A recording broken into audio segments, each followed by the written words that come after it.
Yo, what's up guys? Welcome back dito po sa ating channel, Den Riga Toy Team Sports. Well, tayo po sasagot lamang ng mabilis ang sagot dito po sa ating subscriber na nagtatanong.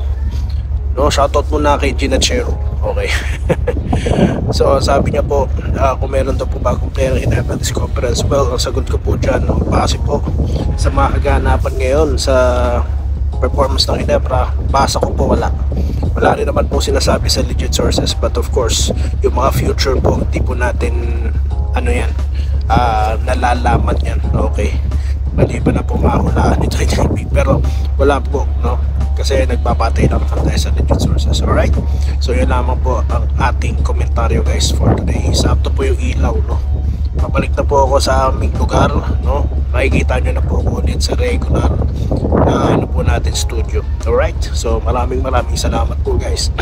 Kita ulit tayo dyan. Alright, ito po mabilisang reply po sa inyong mga comment, tanong at paghingi nyo ng komentaryo. Salamat po.